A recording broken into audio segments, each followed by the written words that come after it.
the iPad. You are heavenly, though. Aww. Oh, should I just let him out? Well, He won't bark if I let him out. if you think he won't bark, I don't think he'll bark. is that saying we're live? Yes. He's going to bark more if he's in the bedroom. Okay.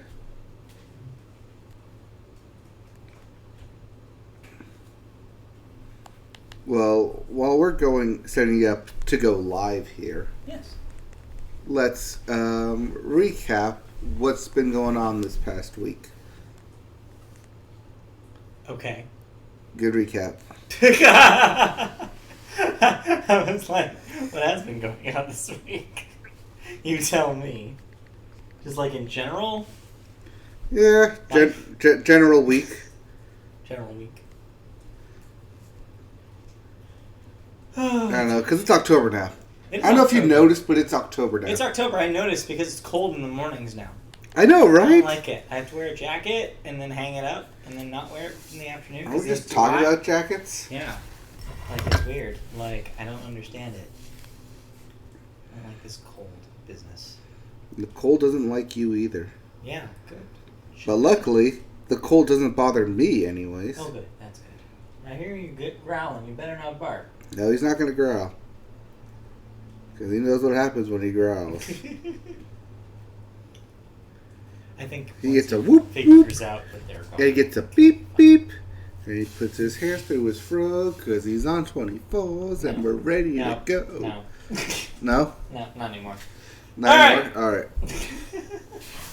Hello and welcome. Oh! Hey, it is the Media Boat Podcast where Look at we those make peaks. weird noises with our mouths. We peeking. Hi, We be we're peeking peeking here. And thanks for taking a peek at the Media Boat Podcast. Hi, this is a podcast, if you're not familiar, that is about news and thoughts about movies, television, video games, and music. Not necessarily in that order, but some order thereof. This is October the 2nd, 2019. This is episode 195. Big 195 this week. 95, I like a good 96, odd 97, number. 98, 99. We're so close to 200. We're getting to 200. We're getting I'm just there. counting there. It'll Just be in counting it. November. So Look at this hand. Yeah. By the time this makes a fist, I will be dead. Also, we will hit hit 200. No, I'm not going to die. I will be here for episode 200. At least I think.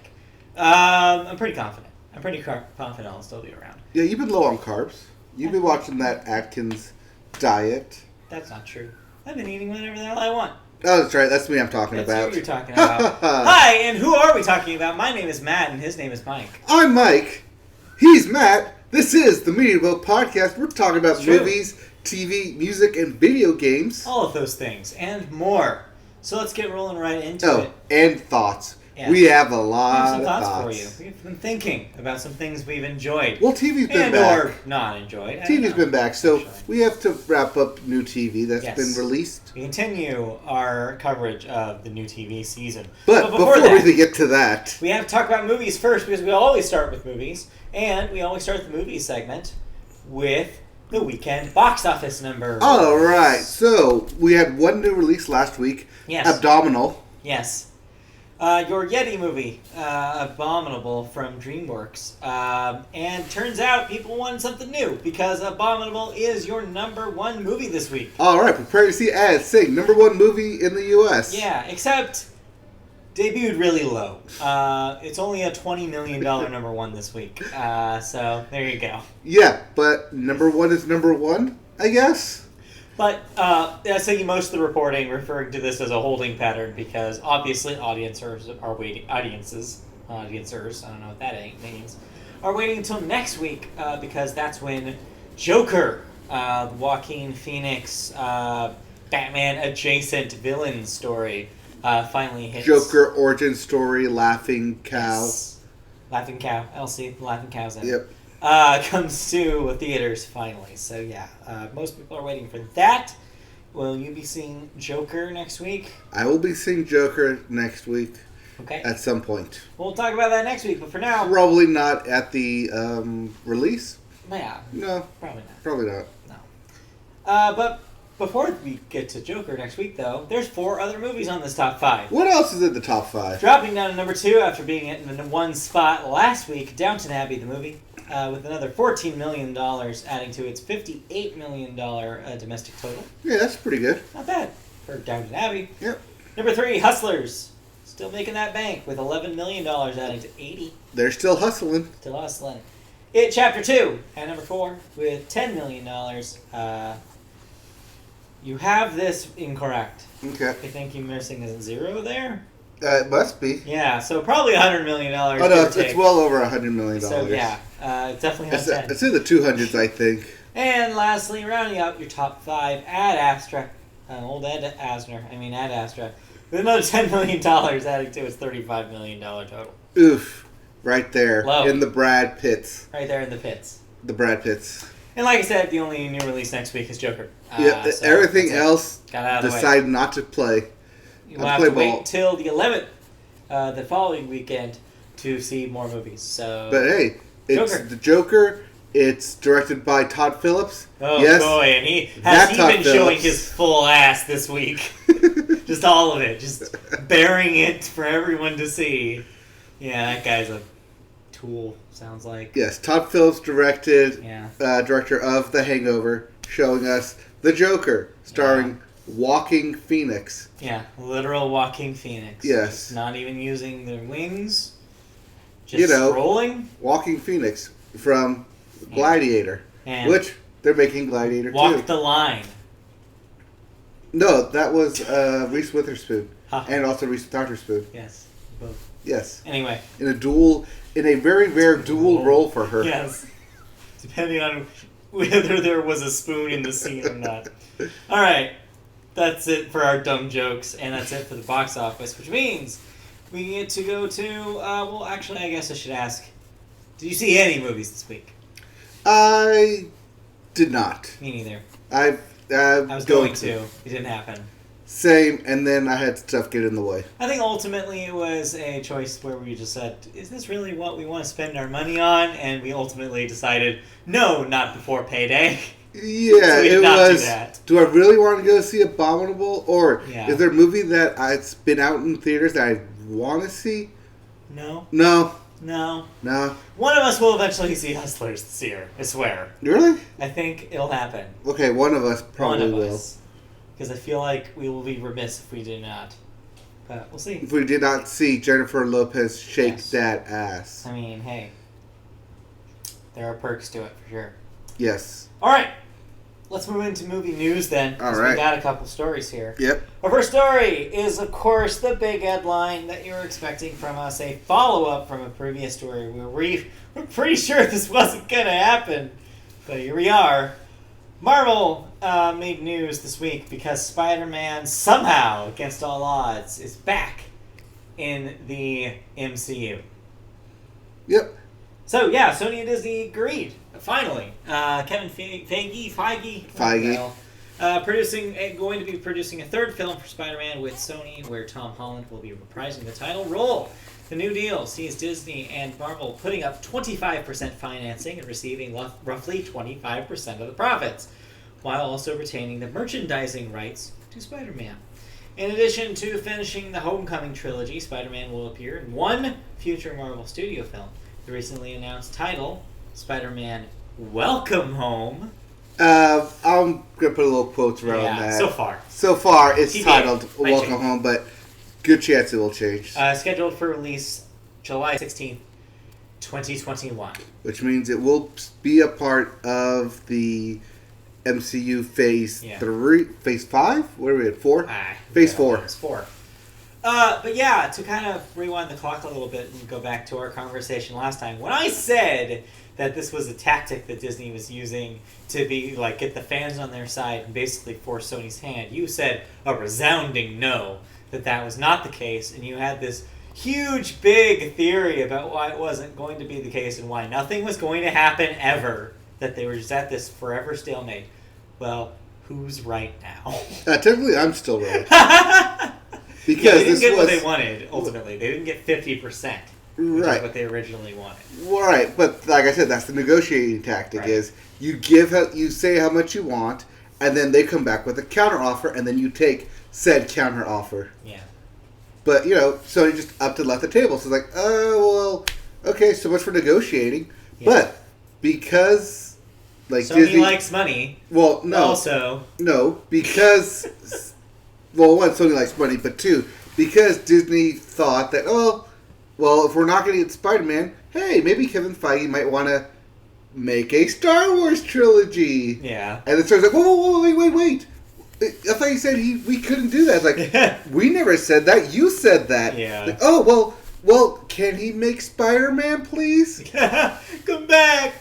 Please, don't do it. I kind of wanted the feeling that Sony tried to get a director for this thing and couldn't.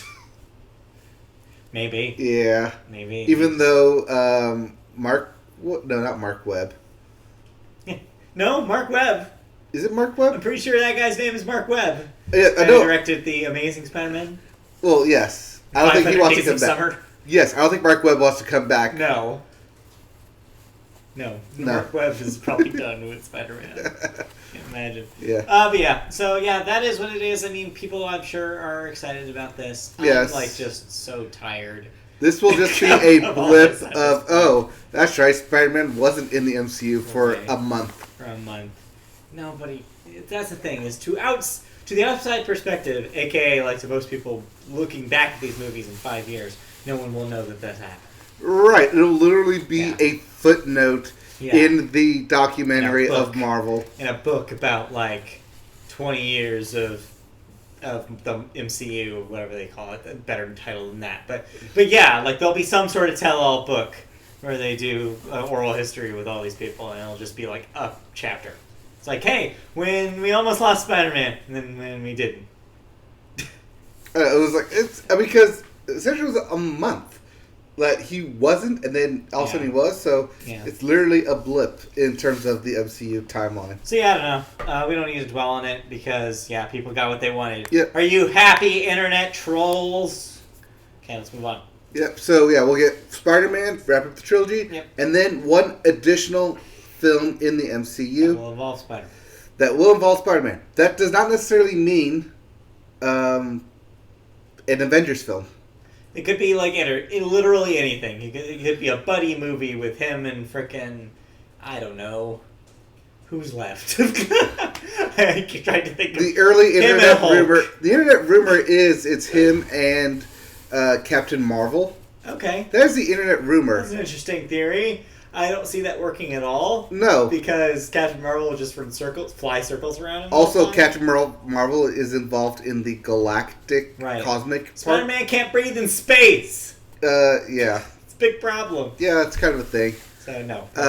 But what I see happening is that they'll wrap up this trilogy, and then, because Spider-Man has had a long-standing connection with the Fantastic Four, that's how they're going to bring...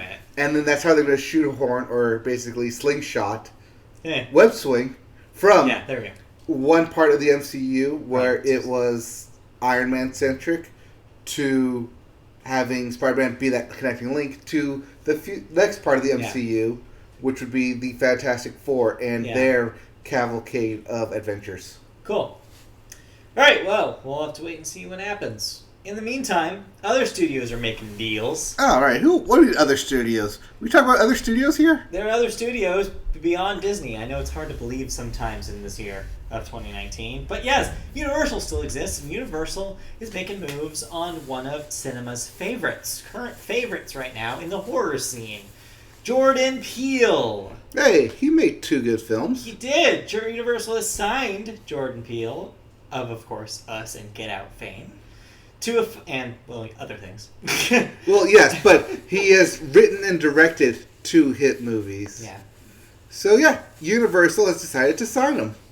Yeah. For a 5-year first look deal, which includes 2 new features that he will write and direct. He makes this deal through his Monkey Paw Productions banner, which will produce original films from other filmmakers as well. His first 2 films grossed $500 million combined, and won, of course, an Academy Award for writing, Get Out. The other one hasn't happened yet. Right, because we haven't gotten to those. That was this year, but it probably will get nominated. Yeah, so congratulations to Mr. Chelsea Peretti. Yes, I think we can call him Mr. Chelsea. That's what I like to call him. Anyway, that's it for movie news. So, can we safely move on to television? The kahuna of fall.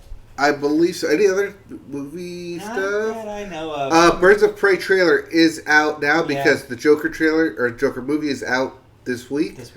So that is a thing on the internet. Like I said, I think the industry right now, we're waiting for Joker and see what the fallout of that is. Right. We get to Joker, and then immediately following Joker, we kind of just segue our way into award season. Right, and start trying to pick some early winners there. Before you know it, it'll be upon us. So just wait for that. Yep. End of the year lists are coming. Yep. But you know what else happens at the end of the year? Sports are wrapping up. Let's talk about sports. All right, let's talk about sports. Currently, baseball postseason has begun. So if your team has made it to the postseason, congratulations.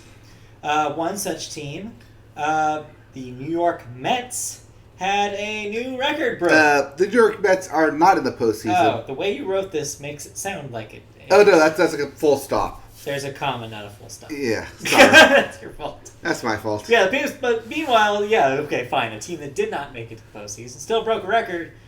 Pete Alonso of the New York Mets set AKA the Polar Bear. Okay. I didn't know that's what he was AKA'd. He always AKA'd as. Okay. He set a new home run record by a rookie with 53 on the season. Not bad. Yep. It's been so long since that record has been broken. Yeah. How long? Yes. How long?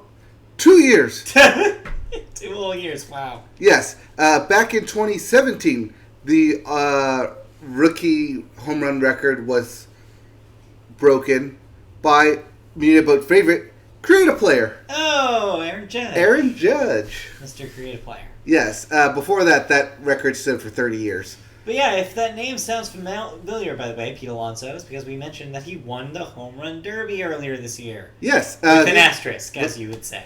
With an asterisk, because he didn't hit as many home runs. Yeah. But he won by always going second and hitting just enough. Yeah. But if you are paying attention to the postseason, or not paying attention to the postseason, here's what's happening.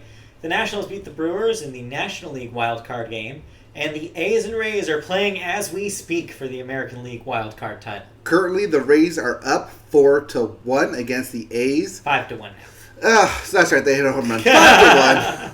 It looks bad for the always intense Matt Chapman. Yes, and Billy Beane may yet again lose out on making the playoffs. Sorry, Billy. It's always chasing that ring. Always chasing that money ball. Maybe there'll be some A's magic, seeing as they are playing in Oakland. Yeah, anything could happen in baseball. Everybody knows. Yep. That's one thing about this game is that it is a one-off playoff game, wild card, one game only. Winner continues to the ALCS division. And then, of course, the conference. World Series, which begins October 22nd. Yep. So mark your calendars and get ready for the Dodgers to be in it again. All right, let's talk about other sports. Hockey and basketball both start today, so get your jerseys on. Puck drops, ball tips off, and the celebration of winter sports has Beers begun. get poured. Yeah, that too. Yeah. Yep. Parkas get worn. Get ready. And then if you're into sports entertainment, the WWE is back. SmackDown premiered on Fox. Will premiere. First time on, or will. This Friday. Past tense. Oh. For some reason. That's right. This will Friday. premiere on Fox. It's first return to network television in how many years? Too long. A long time.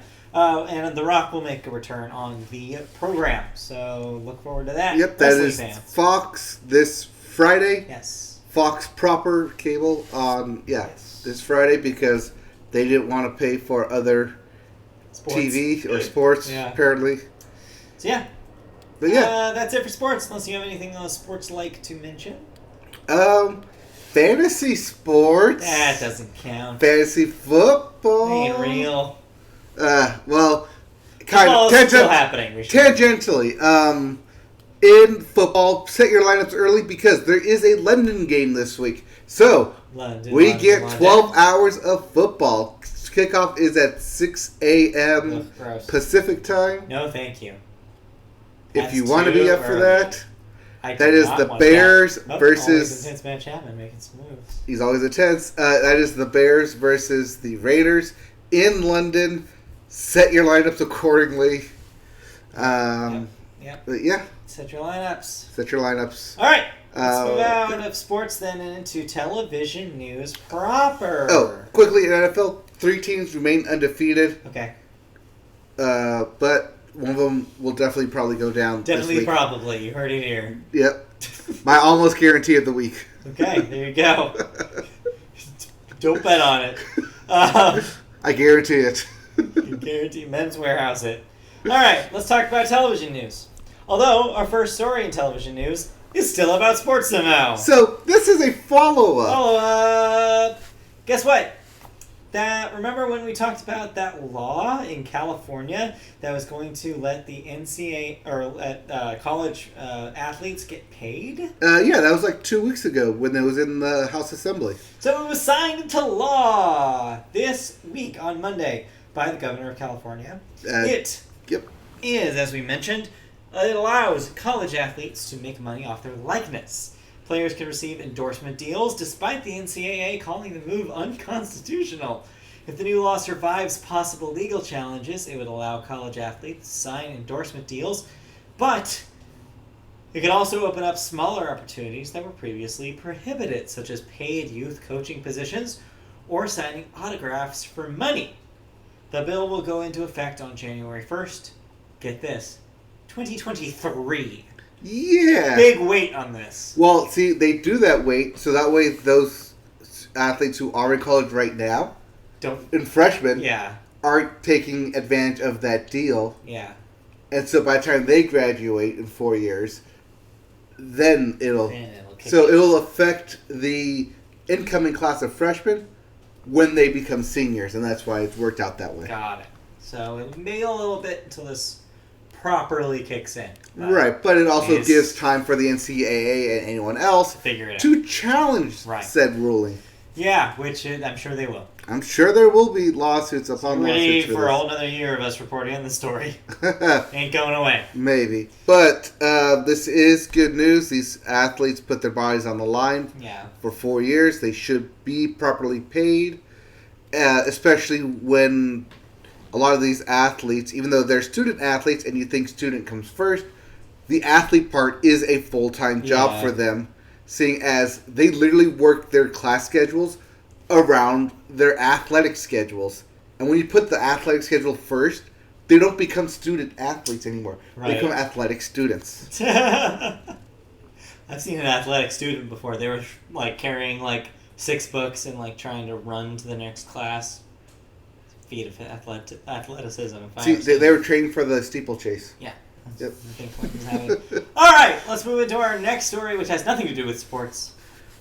Instead, it has to do with a universe we already discussed earlier. So, outside of Joker, other Batman universe things are happening in media, including CW's Batwoman. But unfortunately, Batwoman. Yep, but unfortunately, there's been a little bit of a setback. Something happened to the star of Batwoman herself, Ruby Rose. You may also remember she had a role on Orange is the New Black for a while. Yes, that's where she rose to prominence. Yes. So she's undergone emergency surgery after a serious stunt injury that left her facing possible paralysis. She had herniated 2 discs doing stunts, and they were close to severing her spinal cord, but also left her in chronic pain, including losing feelings in her arms. She is currently undergoing rehab and thanked her doctors on her Instagram for, quote, allowing me to keep working and doing what I love, unquote. Batwoman premieres Sunday, October 6th at 8 on the CW. Yep, that is premiering this upcoming Sunday. The whole season should be wrapped up, I think. So, yeah. With filming. But the fact that she was put her body at risk here, doing stunts, and then herniated discs, which is terrible. I've had that. You literally can't move. Yeah, it sounds bad. It is terrible. But yeah, it's rough. So yeah, we wish Ruby Rose a quick recovery. Yep, and hopefully a quick rise in the ratings for Batwoman. Maybe. Hopefully. It's dark, but okay. All I right. mean, that's dark. Maybe. Hopefully people will tune in more than they did for Pennyworth. That existed? That was on Stars, remember? Oh, Jesus, I forgot. Yes. All right, let's move on, because clearly no one remembers that. Because it was on Stars, remember? Yeah, exactly. Or maybe it was Epic, but yeah, one of those channels. Same difference. That's it for television news. So now we get to talk about thoughts. You've watched some TV. I watched one of these things. Oh, one of these Only things is these one that you things, because watched. I could not bear 10 minutes of either of the others, two other things on this list. So let's talk about the TV that premiered this week. All right, first up, premiered literally last week at when we record. Yeah. The Masked Singer That's is back. Fox's reality show where Celebrities in masks and costumes sing, and judges have to guess very, very badly at who they are. You'd think that, but the first person they unmasked, they got right. Oh, okay. That being Johnny Weir. Johnny Weir. Yeah, so the term celebrity is very loose here. Yeah. As defined, It's especially in the early way rounds. That they define the stars in Dancing with the Stars. Yes. Literally anybody they can get. Speaking of Dancing with the Stars, this isn't in They're the not notes. speaking. But Ray Lewis had to drop out. Oh. I didn't read why. I just saw that in the headline. Like, Ray Lewis. Poor Ray Lewis. But anyways, meanwhile, back at the Masked Singer. Yeah, Masked Singer. Celebrity is a loosely defined term, as they had a 2-hour season premiere, and so they unmasked 2 people. First one being Johnny Weir. Second one being Ninja. Of streaming. Wait, what? Of Streaming Ninja. Wait, seriously? Yes. How did Ninja sing? He sang Old Town Road. Okay. And just as bad as you would think someone Yeah. who is an untrained singer would do. Also, that's why I said loosely defined term How of celebrity. would they ever guess Ninja? In his intro video, they had a lot of streamers everywhere Oh my god. for streaming. Stupid. Yeah, they mentioned him having $1 billion because he signed that deal with Microsoft. With Drake. I don't think so. But he did one of his signature dances when he wins while performing, or at least the background dancers did. Maybe I forget which one was which. Stupid. Yeah, but yeah, Ninja. Ninja. He did a karate chop, because ninja. That's not what ninjas do. No, it's not. But So no, I don't know what you mean. Okay, let's move on. yeah, but there's other celebrities. They'll be unmasking as they go Masked along. Singer, you know what it is. It's literally in the title, The Masked Singer. So yeah, I don't know. It's stupid. Hey, it's part of my dumb TV. You know it's not stupid. New sitcom premieres, because there were a bunch of them. Yes, there were. All right, so what else do we have? Well, we have the NBC lineup. Thursday night. Let's talk about that. Of course, the most exciting one of these, and the only one that I cared for, was The Good Place, which premiered its season 4 Yes, it did. this week with a extremely funny, real strong season opener.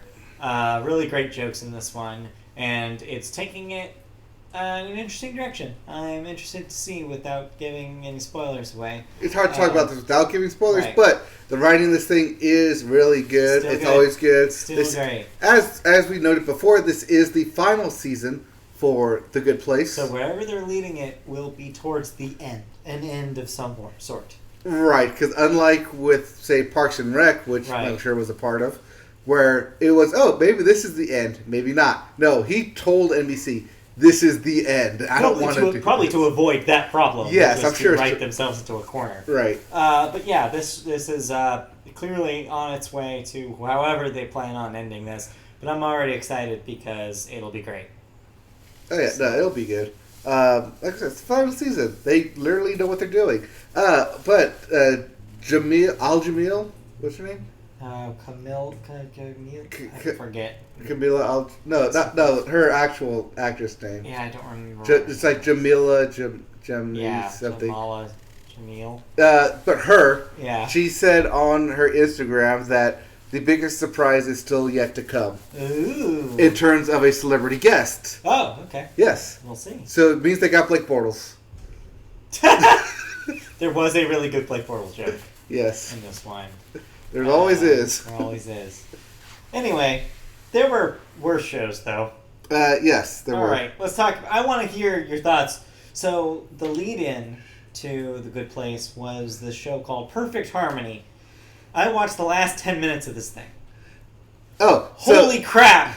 It looks so bad. Did you watch the whole thing? Yes. Okay. Oh, it's bad. Yeah. I bet. The main character is unlikable. I think that's his shtick, but no. Like, he is a reluctant lead. Yeah. Bradley Whitford, most recently of, hey, second time we're mentioning this, Get Out. Yeah, he's in Get Out. But yeah, he's also in, was it West Wing, I think? Yeah, I think he was in the West Wing. Yeah, long time ago. Yeah.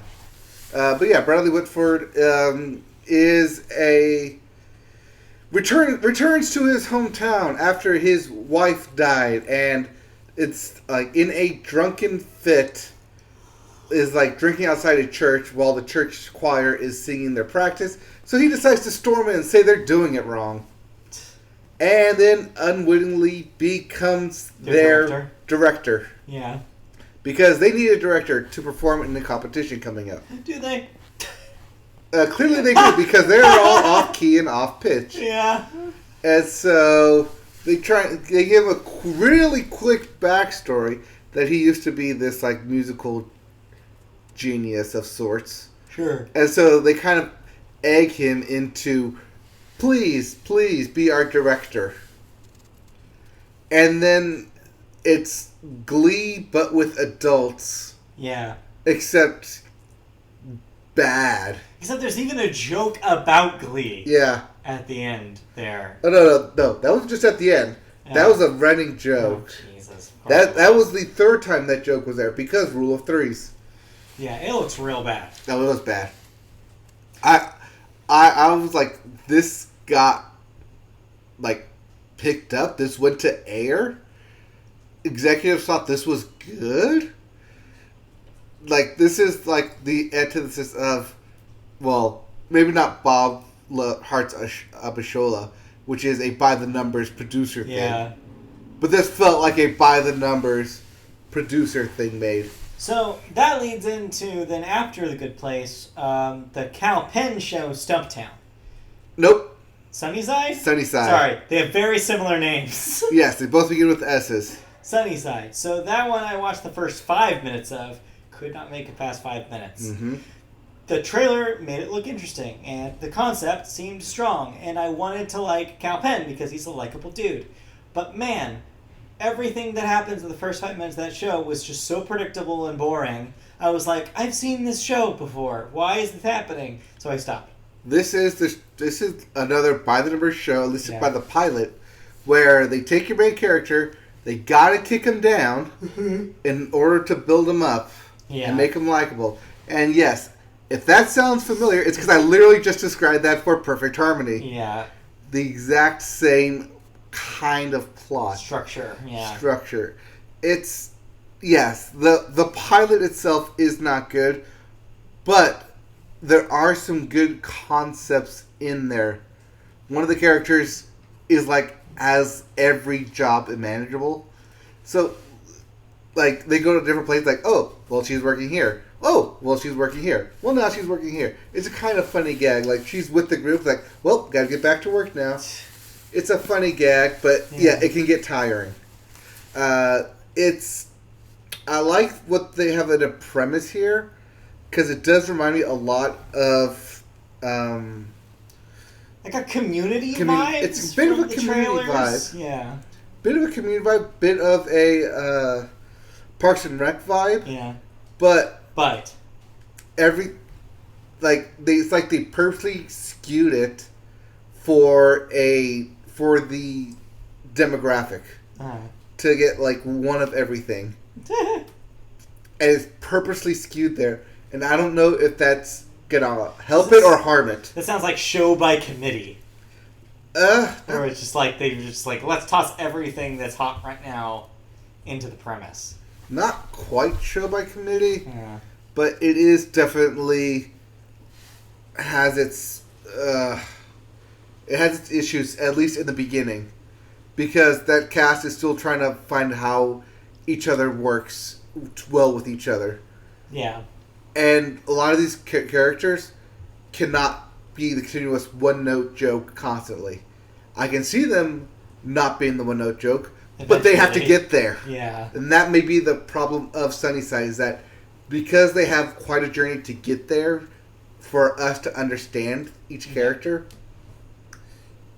and like in our heads, like eventually like, go on to like, oh, well, let's just write like a quick scene here because we know these characters well. I feel like the show can get there, but like with Parks and Rec, in that first season was like such a train wreck, it may end up taking a whole season to figure it out. Oh boy, I don't have that kind of patience anymore. I know most people don't. But hey, like Parks and Rec, it ended up being a classic. So we'll see. So since I mistook it as the one we were talking about, we should talk about Stumptown, which I now remember is the Cobie Smulders ABC show. Yes, this is Cobie Smulders on ABC. Yes. Not doing Agents of S.H.I.E.L.D. or Marvel. Right.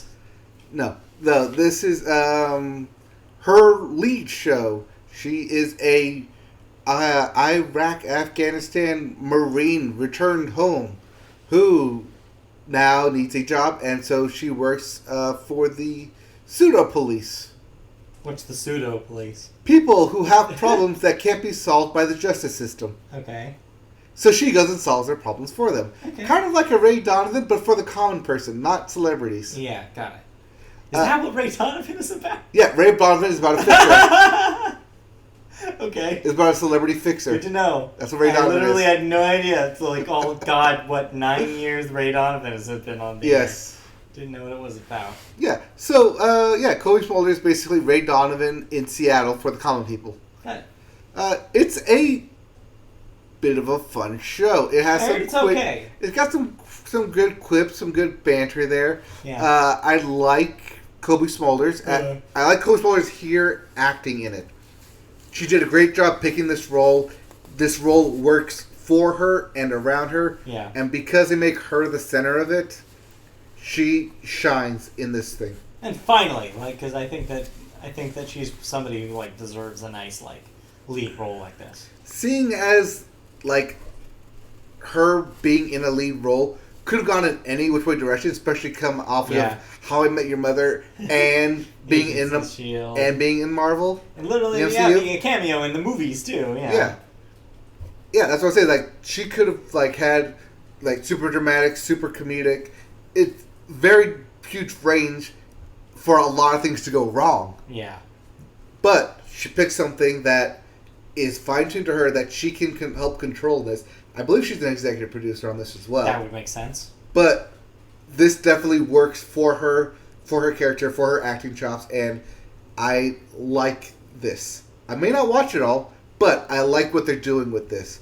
It's definitely got that that feel that is missing from regular procedural cop shows, where it goes into like some background and the offbeat how you get information instead of by the book stuff. And because it's based in Seattle, it's not super like Grey's Anatomy kind of thing. Yeah. But I like where it's going. It has a lot of good qualities. Okay. I don't know if I'm going to follow it all, but from what I've seen from the pilot, I think this has potential to go 4 seasons. Wow, okay. All right, good. So we have one winner and a sea of losers here. Yeah. Also premiering this week, Mixed-ish, the second spin-off of Blackish.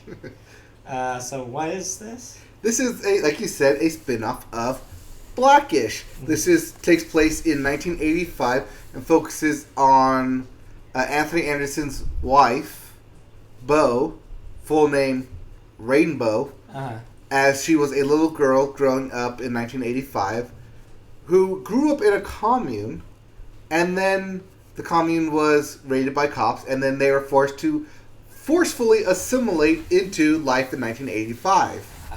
So you have a lot of that fish out of water here. You have a lot of that clashing of cultures, clashing of diversity, And because the show sets us up really greatly, I can explain this to you because it was explained to me in a perfect manner. Yeah. Rarely that I ever see in TV. But because of the racial segregation in the 70s, that ended, and then racial marriages kind of... Interracial marriages. Interracial marriages took off, basically, from there. That it wasn't more seen as taboo. That because that happened in the 70s, those parents, families, had kids who grew up in the 80s as mixed race. Makes sense. And so that makes sense. And the fact that it was explained that easily in the pilot of why this family, like, why, not just why we're following this family, but why they're important. And, like, why everything's happening to them and get you automatically, because we're in 2019. Right. I know what year we're in. Because we're in 2019 and 1985 is 30 years out. 34 years ago. Yeah. Most people watching it may not have that frame of reference. So it's good that they did that. Gary Cole's in it. He's hilarious. Just throw that in there. Right.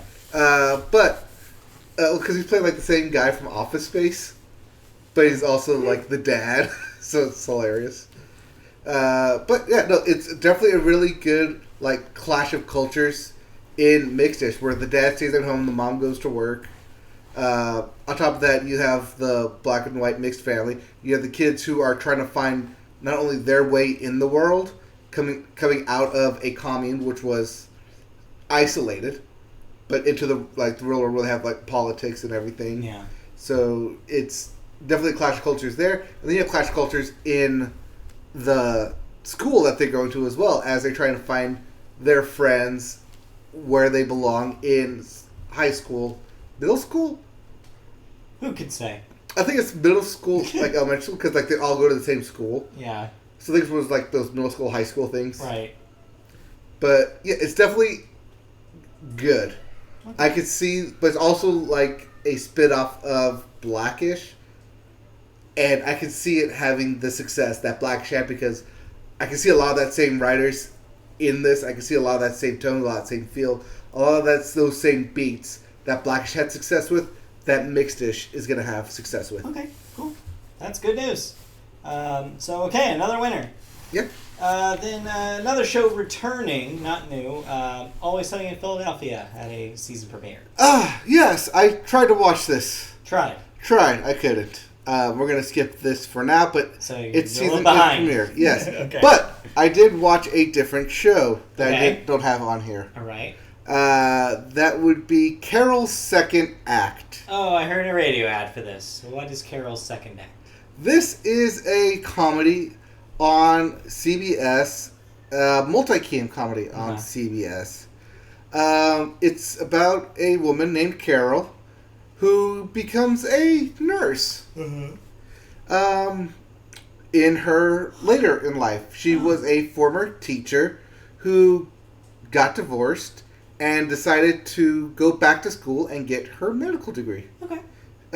For the past 20 years, she had been teaching biology, chemistry and biology in high school, and she went to school to be a nurse, then had kids, became a wife, had kids, and then dropped the whole doctor thing to take care of her family. Yeah. And so now she's having a second act of sorts, hence the title, Carol's Second Act. Makes sense. Where she is now an intern at a hospital, where she, Patricia Heaton, plays the lead role, is a 50-year-old-ish woman, I want to say. Ish. I believe she's 50. Ish woman, who is amongst a bunch of 20-year-olds doing this internship at a hospital. And the comedy's bad. Because the comedy in a hospital setting has been done by Scrubs very well, and so this feels like the cheap single cam or multi-cam knockoff of Scrubs. Oof. And not in a good way. Yeah. It's like they really play up the age differential. They play up the novice thing. They also play up heavily the fact that she was a former teacher in the way she talks to the 20-year-olds. Like, oh, they're fighting. I'm going to treat you like my students and talk to you in a teacher voice. Yeah. And like and then she's also has to simultaneously deal with the actual head doctor, who's also younger than her, and then also deal with patients as well. And as they see her as like, oh, you're the doctor, clearly you're older. Like, oh no, I'm a resident. Yeah. She's the doctor. It's like, okay, clearly you've done this joke twice already. Yeah, this is good. This might be a continuing joke here. Yeah, this seems like a lot. I don't see this thing working out. It has a lot of misfires. The cast does not gel well with each other. If they can find a good groove, maybe. But this may be a one-and-done season thing. Yeah, I bet. Yeah. It doesn't sound very strong. No, it's not.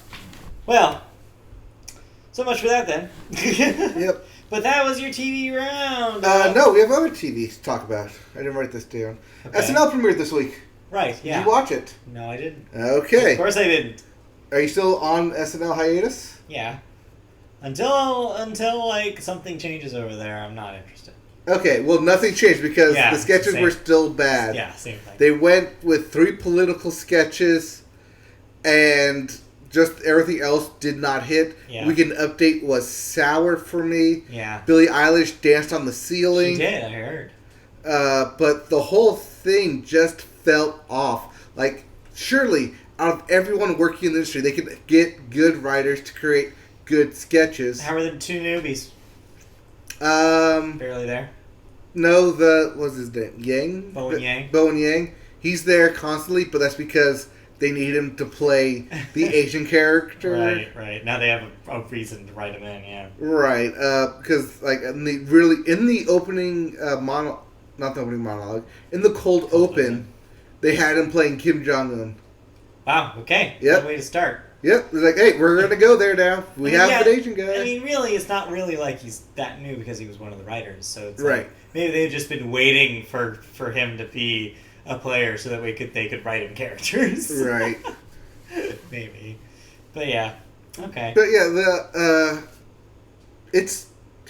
yeah, they need some new blood. They need some fresh ideas there. Yeah. There's nothing that I can say that was like, oh, this was hilarious sketch. You gotta watch this sketch. No, none of it. None of the writing worked for some reason. Yeah. I think it's because they had the same writers as last year. They gotta get some new ideas, some new blood. What it is, but something's stale over there. Yeah. All right. Maybe it's Kenan Thompson because he's been there forever. No, don't blame Kenan. I'm not blaming him. No, he's the glue. Great. He is the glue that holds everything together. All right. Anything else? Absolutely any television because we need to move on. One last thing in television. Okay. Emergence. Also on ABC. I do from the bed every morning. Also on ABC. Mm-hmm. This is the one about a sheriff up in Maine, Rhode Island, New Hampshire, northeastern coastal country. You're telling me. Who is a sheriff there, and then a random plane crash happens, and so she goes to investigate, finds no bodies. Okay. But does find a scared little girl, so she takes said little girl in. But little girl has a secret. She doesn't know her name. Also, she may or may not have superpowers. Oh, okay. Also, secret shady government agency is after her. Does this all sound familiar? Yeah, a little bit. That is because this is the exact same premise that Alfonso Cuarón did 3 years ago with Believe on NBC, where a secret shady government agency was after a mysterious young girl who needed a bodyguard to protect her. And does anybody remember that show? No. Because that thing lasted 5 episodes, I think. Maybe 8. Right. But that is what Emergence is. But it does answer one important question. And that is, what is Donald Faison up to? Oh, Donald Faison's in this. Yes. Okay. Donald Faison ran out of that Scrubs money and has to be in this for sure. Good for him. Emergence. If you like your mysteries and you like little girls and... Wait. No, sorry. If you like little mysteries around little girl... No. If you like mysteries around disappearing little... No. Pass. If you like mysteries involving children. Maybe. Then go watch Disney Channel, because there's some good stuff there. Rent the new Nancy Drew movie. Or show. The Nancy Drew show on CW. Anyway. Did you watch that? No. Oh, but Riverdale. So what? Anyway. Please, can we move on? Yes, I believe that is all the TV I watch. God, let's move out of TV and into cancellations and renewals. We got a doozy this week. All right. We got a bunch to talk about. Marvel's Ghost Rider, which was apparently a show on Hulu, canceled after one season. Negative one season. Didn't go in production. Wow, well, there you go. They signed up. They were ready to go for next week to roll cameras. Ghost Rider. And then they shut it down. Meanwhile, on Prime Video, Absentia? Yeah. Apparently this is a thing. Yeah, renewed for a third season. Apparently this is a thing. Shrug. Showtime's On Becoming a God in Central Florida gets a second season. I believe this one stars Reese Witherspoon. Speaking of. As a MLM pyramid schemer, stay-at-home mom trying to, survive in Florida and make money. See, got it. BoJack Horseman. Netflix announced that it will be returning in October, but with a catch. So the 6th season of BoJack Horseman is confirmed to be its last. Apparently the writers always wanted that to be the case, so this wasn't something we didn't know. But yeah, the other catch is that it's being split in 2. We will get 8 episodes in October and then 8 more episodes to finish the series in January. So there will be a little bit of a break. It's doing the Disenchanted split. Right. Speaking of which, I watched 1 episode of season 2 of Disenchanted, and I still need to finish it. Right. Yes, that is now out. That's been out for a week. Yes. But yeah, so yeah, I'm interested to see how they wrap up BoJack in 2 parts. So just a matter of weeks until we get to see some of that. Meanwhile, Freeform has canceled Pretty Little Liars: The Perfectionist, which I guess was a spinoff of Pretty Little Liars. It must be a spinoff because it lasted one season. 1 season. That's it. Canceled.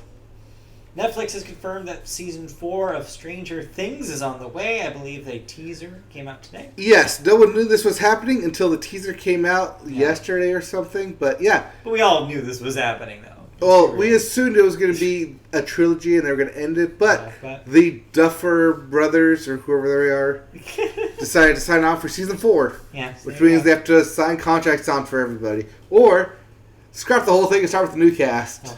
Oh, who knows? TBS, meanwhile, Claws will end after its 4th season. That has been a hit on TBS. Yeah. Apparently not enough. I don't know. I always see ads for it. It's like, must be good. And ABC, if they're able to spend ad money for it, must be good. Maybe. And ABC has canceled Grand Hotel after 1 season. No surprise. Grand Hotel. Does anybody remember Grand Hotel? No. All right. I think that one has a murder mystery on it. But, that sounds about right. No. That's it for the television graveyard. Moving on to the actual graveyard. We have quite a few deaths to get through today. So let's break them down. First up, Eric Pleiskow, age 95. He was a film producer, but also former president of the United Artists from 1973 to 1978, and Orion Pictures from 1987 to 1992. President of both. Yeah. So made his impact on movie studios for sure. Yep, that's a long time to be president of a studio. Way back when you had more than 5 movie studios. Anyway. Yeah, Orion Studio. Remember Orion? I remember Orion. That happened. Wayne Fitzgerald, age 89 also. Film title designer. Known for works like Bonnie and Clyde and Godfather Part 2. Mm-hmm. Won an Emmy in 1987. Won an Emmy. 4 titles. Next up, Jesse Norman, age 74. Opera singer. Also Grammy winner in 1984, 88, 89, and 98. Multi-Grammy winner. Multi-Grammy winner. For opera. Then Busby, I guess going by one name here, age 43, young. Songwriter, known for songs such as Try, Our Kind of Love, and Summer Nights. I think he also worked on that song with Carrie Underwood and Keith Urban. Oh, okay. So he's a country. Yeah. Associated with country act. His country act. Because like, why does Summer Nights sound familiar? Now I remember. It's that Rascal Flatts. It's Rascal Flatts Summer Nights. Now not, I remember that one. Not Grease Summer Nights. Obviously not that Summer Nights. But yeah, no, that's Rascal Flatts. Yeah. Also, Rob Garrison, age 59, actor, The Karate Kid, Iron Eagle, Prom Night, among others. Fighter. That's the song I'm thinking of. Fighter. The Carrie Underwood, Keith Urban song, Fighter. Got it. And then lastly... I had to go through the whole chorus to get there. Yeah. Then lastly, this happened today. Kim Shattuck, age 56, was a singer, songwriter, and guitarist, most well known for being the lead guitarist and singer of the Muffs, indie punk band Muffs. They brought you that cover of Kids in America that everybody loves. Yes. From Clueless. And the Digimon movie. Also before that, a small LA band called the Pandoras. But yeah, definitely made an impact on a lot of people in the punk scene. Yeah, that's a sad one for sure. Yep. And that moves us into music. I gave you a segue. Are you happy? It's a morbid segue. It's a morbid segue, but it is a segue. All right. Well, we're gonna morbidly segue our way into the Billboard. Yes. Because we always start Billboard with. We always start music with the Billboard. We always start Billboard with the music. Yeah, we always start Billboard. I always start music with the Hot 100. All right, Hot 100, your singles charts. What we got this week? Well, Truth Hurts because it's still there at number one. Fifth week in a row? Fifth week. Truth Hurts by Lizzo. Yeah. Number 2, Senorita by Shawn Mendes and Camila Cabello. Steal. Number 3, Someone You Loved by Louis Capaldi. Moving up, even though I still don't know what that is. I still don't know what that is. Number 4, Rand $Om by Lil Tecca. Ransom. I say it as I see it. And number 5, No Guidance by Chris Brown. Yeah. Featuring Drake. This has been hanging out in the top 10 for a very long time. It's getting radio play. Kind of like how Panini was. But it's just finally broken into the top 5. Yeah, I know, Chris Brown. But, it's got that featuring Drake part, so that's what's got it. Which helps it. Yep, that's going to help it. And I believe it's produced by Drake's friend Noah 40 Shabib, so it sounds like a Drake song. So it doesn't help. Yeah, that doesn't help. I think it should be Drake featuring Chris Brown, frankly. But here we are. I guess, yeah. Anyways, we also have the Billboard 200, your albums chart.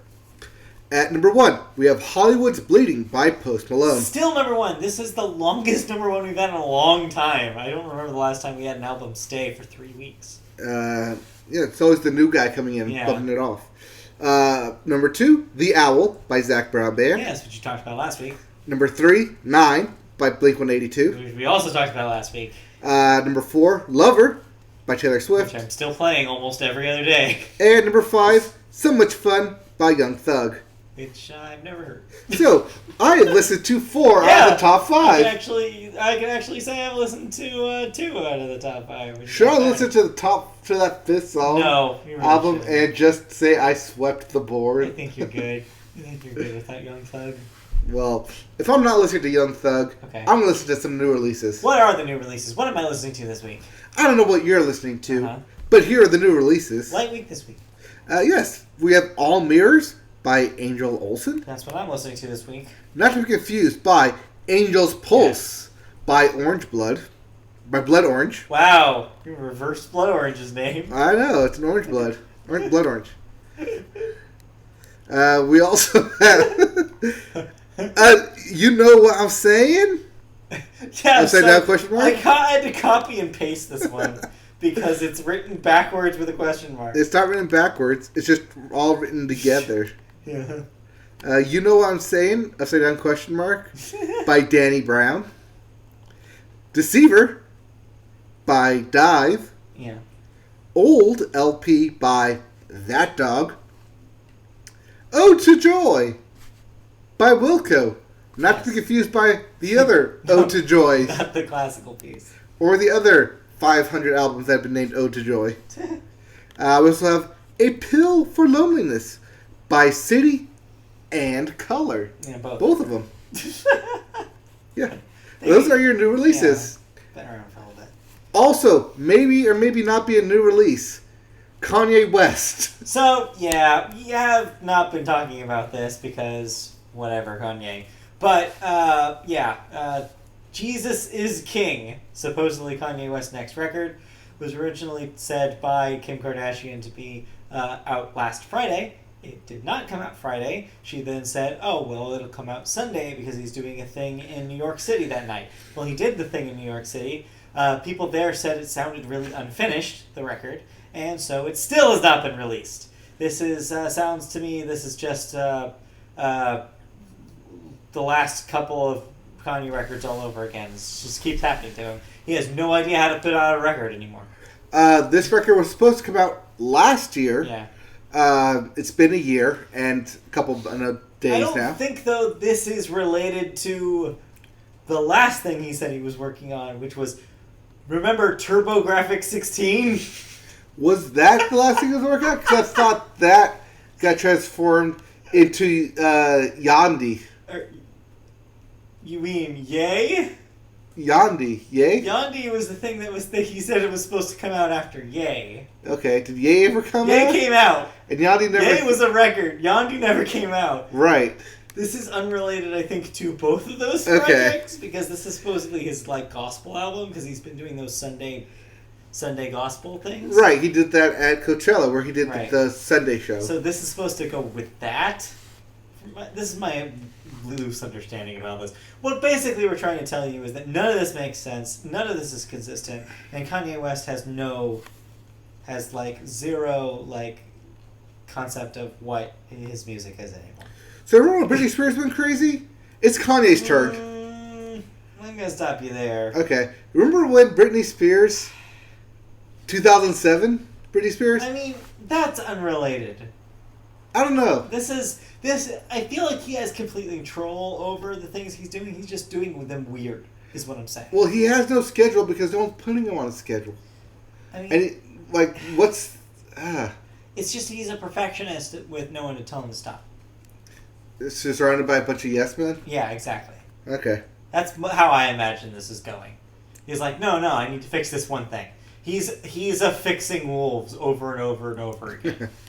Well, you know who's not surrounded by yes men anymore? Who? Our first story, Michael Stipe. Okay, yes, former REM frontman Michael Stipe. What's going on in his world? I don't know what's going on in his world. No, yes, I do. Because Michael Stipe will release his first solo single since REM's 2011 split. Yes. This weekend. Coming up. Which he announced on his website. The song, which he's been playing at concerts in recent months, is called Your Capricious Soul. I believe I said that right. That sounds right. I think you pronounced that correctly.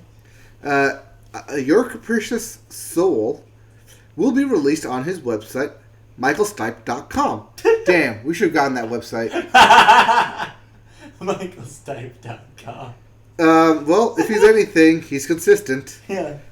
With the 77-cent download price, Oh. which will benefit climate change awareness group Extinction Rebellion. Okay. The song will also be available for free download and will appear on streaming services at a future unspecified date. Okay. A video directed by filmmaker Sam Taylor Johnson will be released alongside the single. Good to know. Good to know. Are you looking forward to this? I might check it out. It's been a while since anybody's heard anything from him, so it'll be interesting to check out. I will not be checking this out, even if it does benefit climate change. All right. I am just not an REM Michael Stipe kind of guy. Really? Have you listened to early REM? No. You should listen to early REM. And that is, severely for a lack of trying, though. You should try. Trust me. Try an 80s... Try an 80s? Like an 80s REM record. 80s? Late 80s REM record. And come back to me next week. I recommend their debut, Murmur. I'll try it, but I'm not going to promise anything. I think you'd be surprised with what it sounds like. Maybe. I may also in my head be confusing with Radiohead with REM. You might. I might be. But the same applies to Radiohead and applies to REM. I do not actively seek that kind of music out. All right. But anyway, you have given me a recommendation. Yes, I've given you a recommendation. Come back next week. I may have next week thoughts on it. Thoughts of the album that literally came out in 1984 or 85, I forget. Anyway, let's talk about our second story. Anyway, the second story is Garth Brooks. Yes, that Garth Brooks. Yeah. As the Library of Congress has set Garth Brooks as a 2020 recipient of its Gershwin Prize for Popular Song, which is to be awarded at an All-Star tribute concert in Washington, D.C. in March of 2020 for airing on PBS later in the spring. The award goes to venerable enough musicians that Brooks, at 57, is said to be the youngest ever to receive the prize. Oh, man. Wow. 57 and young. 57 is considered young. I mean, well, who else is in this club? Well, previous recipients include Sir Paul McCartney. Okay. You forgot that. Paul Simon. Stevie Wonder. Billy Joel. Willie Nelson. Yeah. Yes, that Willie Nelson. Yeah. Smokey Robinson. So, yeah, all people in their 60s and 70s. Sounds like it. Well, currently in their 60s and 70s or older. And the songwriting team of Burt Bacharach and Hal David. Makes sense. Well, last year, Tony Bennett was celebrated for winning the Gershwin Prize. For also being old. For also being a significant artist. Of a significant age. And that PBS broadcast went on to win an Emmy for Outstanding Music Direction. There you go. So, would this be a way for Garth Brooks to win an Emmy? Has he not? Maybe he hasn't. Maybe he hasn't. I don't hasn't. know if he's won an Emmy or not. That's a really dumb thing to know, and I don't need to know that. I don't know. I assume he's also won a Grammy. Yes, he did win Grammys. That I can confirm. Can confirm Garth Brooks has at least one Grammy. Can confirm. Anyways, congratulations to Garth Brooks. I'm kind of interested in what the criteria to win this award is. Yeah. Because do you have to be of a certain age or sell X amount of records? No, it's probably like sell an X amount of records or have a legacy. Yeah, but so many artists have legacies. But Garth Brooks earned the spot by basically being the best-selling artist of the 1990s. Right, and it's now still that's never going to change. And he will always be, because that's how history works. He will always be the best-selling artist of the 1990s. See, until you invent that time machine that makes you go back and become Garth Brooks, for you to become the best-selling artist of the 90s. If I was going to go back in time, I would make sure that Garth Brooks was not the best-selling artist of the 90s. I would make sure that his alter ego, Chris Gaines, was the best-selling artist of the 1990s. Watch me. By the way, this last week was the 20th anniversary of Chris Gaines' Greatest Hits, the faux Greatest Hits record that he puts out through his alter ego. So there you go, celebrate. It's 1999 in all our hearts. Okay. Anyway. Anyways, congrats, Garth Brooks. Stupid thing. I will see you at Stagecoach. Wait, no, I saw you at Stagecoach. Right, yeah, past tense. Past tense. All right. Let's stop Speaking of Stagecoach, that lineup should be coming out sometime this month. Yeah. Let's stop talking about music. But let's talk about video games. No, let's talk about music. Why? Because I have an album I listen to. No! Okay, what? I listen to Heartbreak Medication by Jon Pardi. Oh, we're having a John party? Yes. Okay. Let me be right back. I need to get my long johns. I need to be on the John. Because it's a party up in here. It's a party. You can buy drinks for everyone. Yes. Country artist but Jon the Pardi. pilot is Jon Pardi. So, anyway. So yeah, country artist Jon Pardi. I saw a article headline involving him today that's saying that he's trying to bring the traditional country sound back to the genre.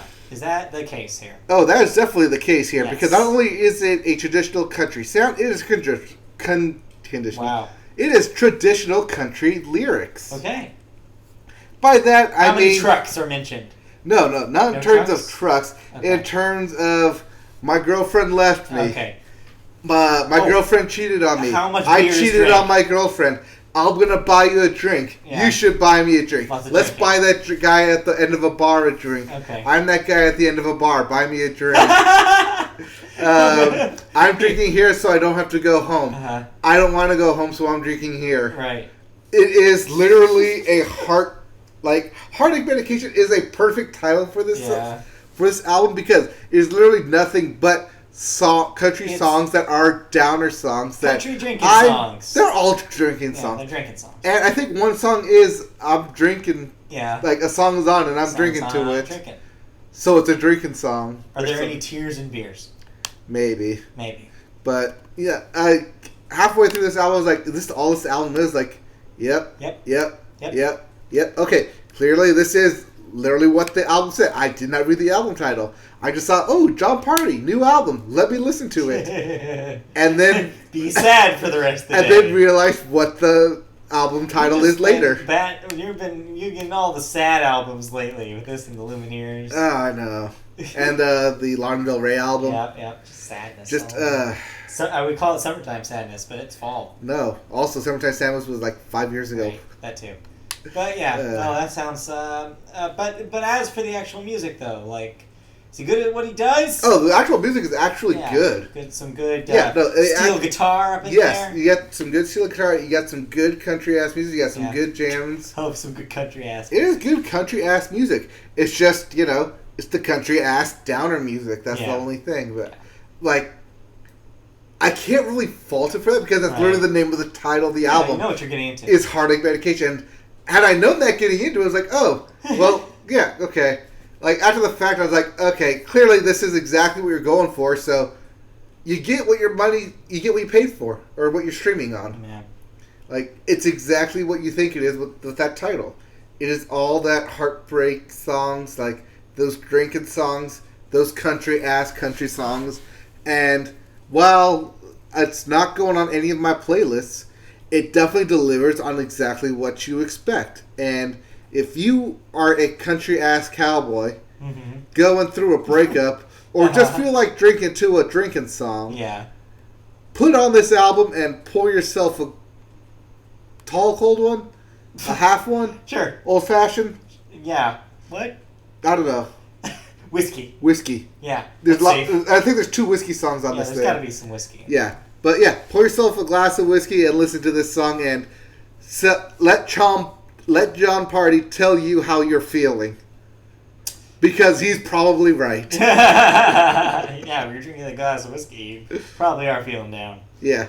All right. But yeah, no, this is definitely an album for people in a certain type of mood, and it's a good one of those. It's a good one of those, though. Cool. Yeah. That's great news. I think the last time I heard an album like that was this good was a Chris Stapleton album. Yeah, checks out. But Chris Stapleton is and probably will always be better than John Party. Ooh. So we're going to have to get to Wow. Shots fired. I'm sorry.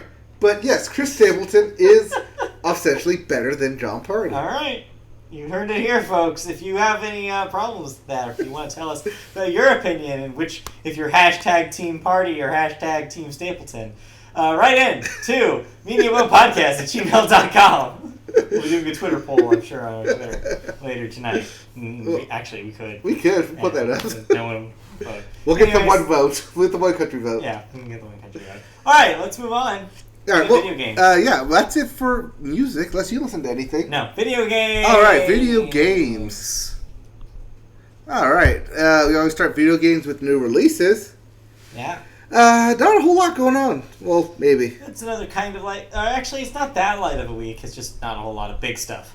Yep, because we have Ghostbusters: the video game remastered. Yeah, so this came out on 360 and PS3 ages ago. Right, this was ostensibly at the time considered Ghostbusters 3. Yeah.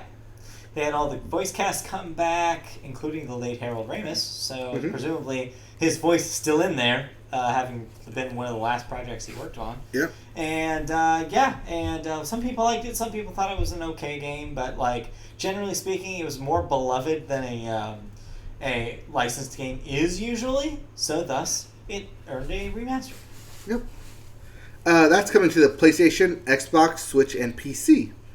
We also have The Alliance Live for PlayStation and Switch, Concrete Genie for the PlayStation, Grid for the PlayStation, Xbox, and PC, Indivisible for PlayStation, Xbox, and PC, Trine 4, The Nightmare Prince for PlayStation, Xbox, Switch, and PC, and Yooka-Laylee and the Impossible Lair for PlayStation, Xbox, Switch, and PC. Yep.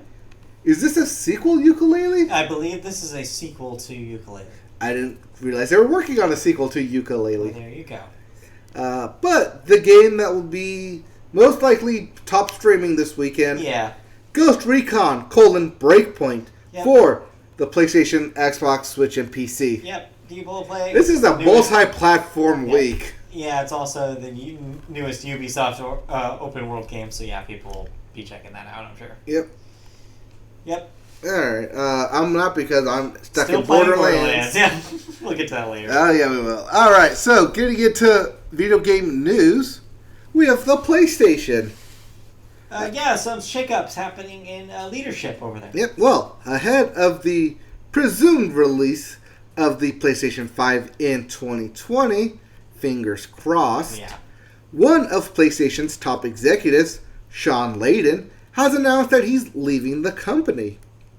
Layden is Sony Interactive Entertainment's chairman for Worldwide Studios. He is leaving PlayStation at some point in the future, though a specific date wasn't shared. Basically, the Bob Iger deal. Yeah. Sony said it wishes Layden success in his future endeavors, whatever they may be. Thanks for everything, Sean, said PlayStation in a statement letter. Also, in other PlayStation news, they really want you on PlayStation now because that thing is getting a price cut. I saw that too. But yeah, no, Sean Layden was the head of PlayStation for quite a while. Yeah, for a couple years. Actually, not that long. He replaced the guy who's there before, whose name is escaping me. Jack Tretton? Yes. He replaced Jack Tretton, who was like kind of the fan favorite, though. Because that was kind of the era where they launched the PS4 and like had all that fan sentiment and was doing really good at like calling out Microsoft with the Xbox One. Then after Layton took over, it wasn't really the same vibe, and people noticed that they were becoming more corporate. So like now this kind of gives them the opportunity going into a new console generation, maybe to get that energy back, to get the for the fans kind of point of view back. Want to know who they get? Who do they get? Reggie Fils-Aimé. No, he's out. He retired, remember. He didn't just leave Nintendo, he said he was retiring. Just when they thought he was out, they pull him back in. No way. I can't imagine that happening. No, he's going to go and just hang out for a while, I'm sure. I mean, ideally here, what Sony is probably going to do is have their gaming division merge with their movie division and just have one entertainment division. So this kind of already happened. The actual division of the company is actually like under the same roof now. That change happened a few years ago. What is still divided is that, Sony Interactive Entertainment is still technically a different silo than the movie studio. Right. I don't think that will change. I think that it's different enough of a business that the PlayStation division is separate. Yes, it might be different enough, like business style, but in terms of Sony trying to wrangle all of its stuff, I won't say shit, but shit under one umbrella. That's easier for them now than it was in the past. Yes. They used to have problems with that, where people from Sony's movie studio wouldn't even talk to people at SIE or wouldn't even talk to people in the music division, et cetera, et cetera. Now those people are at least close by each other. Yep. And they are... Those channels are more open than they have been. So that part of Sony is better than it was. And plus they pretty much gutted their retail division completely in order to do that. So, yeah. Yep. Interesting times in Sony. We'll see what happens. We'll see what happens with Sony. 2020 is going to be an interesting year for them. Oh, yeah. For a lot of reasons. Yep. They're going to have a lot of announcements in both film and games, and music. A lot happening. Wow. So 2020 is shaping up to be a big year for Sony. 2020 is going to be insane. All right. Well, we're still in this year. Yes. So we just had to talk about games, our game studios. Yeah. One being Alpha Dream. Yeah, so I included this one even though it's kind of niche, but I feel like these games are pretty beloved. So. Oh, no, they are. The beloved game of Mario and Luigi RPG series. Yes. Well, that company, Alpha Dream, has taken the telltale way and filed for bankruptcy. Yeah, so this includes like Mario and Luigi Superstar Saga and its sequels. Dream Team, I think, was one. Bowser's Inside Story was the DS one. There's a couple of others, but yeah. Yahoo Japan states the studio filed the claim on October 1st following years of financial difficulty. As of March of 2018, the company's debt stood at about $4.3 million. Alpha Dream was first formed back in 1991, then working as a construction firm. In the 2000s, the company's focus shifted to video games, where it produced multiple Japan-only titles, as well as the critically acclaimed Mario and Luigi series, as you mentioned.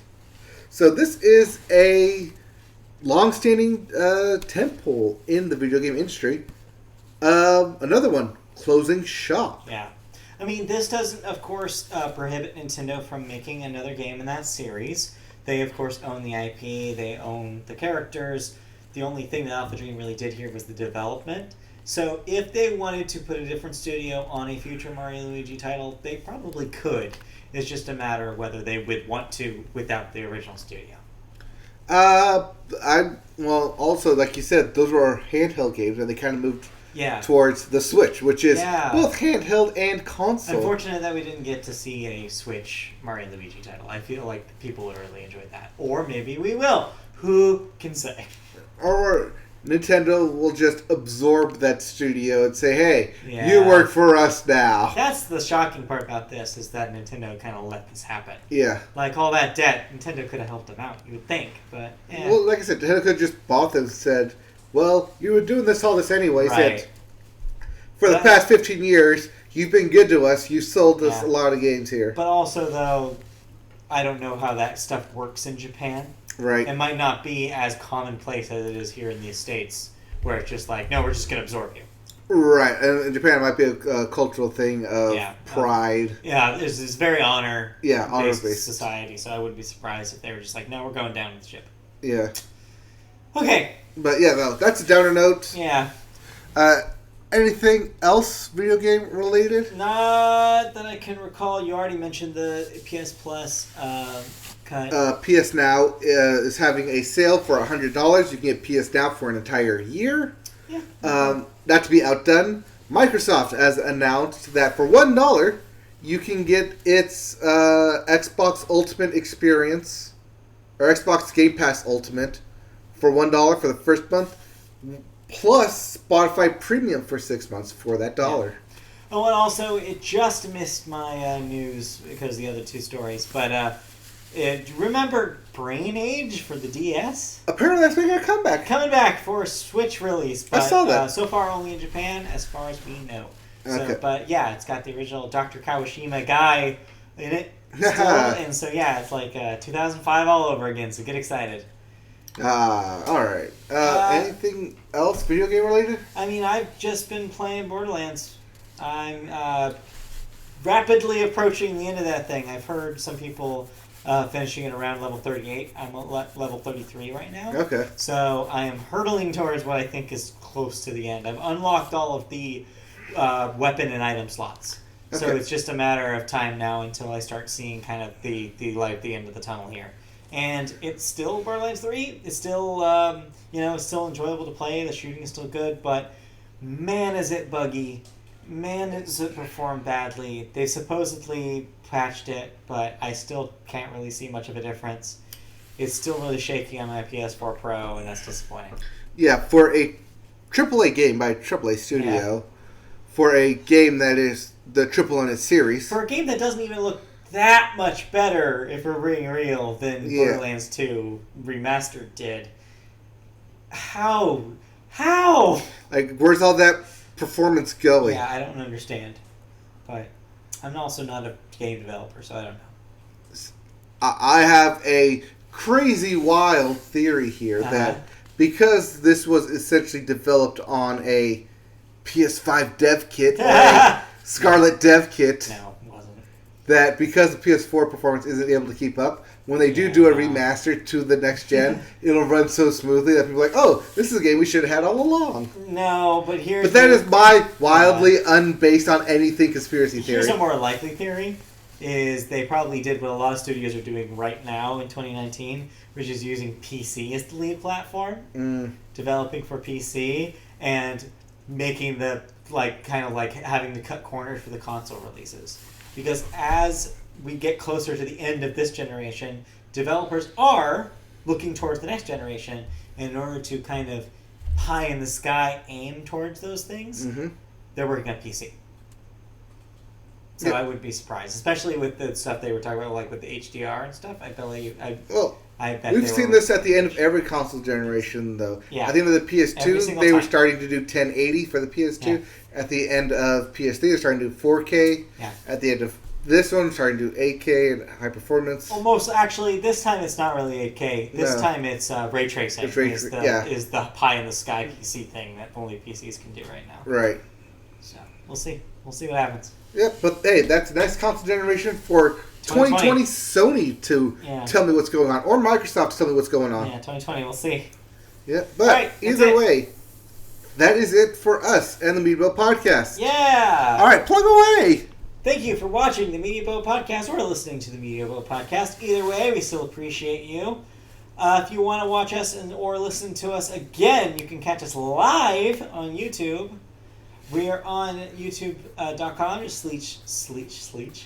Just look it up. Search Media Boat Podcast, and you'll find our page. Like, subscribe, hit the bell, and you get notifications. It's a whole thing. And you can watch us live. If you want to listen to the audio version of this podcast, however, you can find us on podcast services such as Apple Podcasts. Just search Media Boat Podcast. Plug us in, you'll find us, and download our episodes. You can also find us on social media. Twitter, we're at MediaBoatCast. Facebook, search Media Boat Podcast. Find our page. Comment, like, you know the drill. You can also find us on twitch.tv/MediaBoat when we're playing video games. Right now, Mike has been playing a lot of Borderlands. You can see every time he plays live on there. You can also help us with money if you'd like on patreon.com/MediaBoat. There you can donate to us to help us out with the publishing fees that hosting a podcast costs.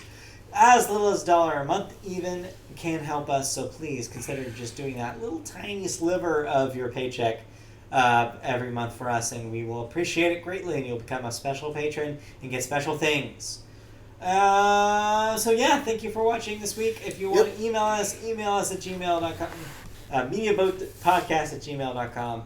In the meantime, we'll be back next week. Yeah, we'll be back next week for more TV, movies, our thoughts on the Joker. The above. Maybe we'll have finished Borderlands by then. Probably not. Probably, maybe.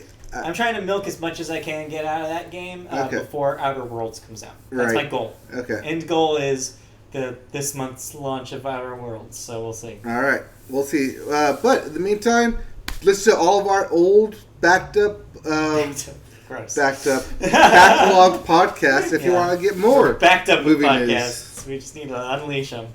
All right. Bye. Oh, and that will do it for us here streaming. Thank you all for tuning in. Bye. Be back next week, Wednesdays, when we go live. Bye-bye. Bye.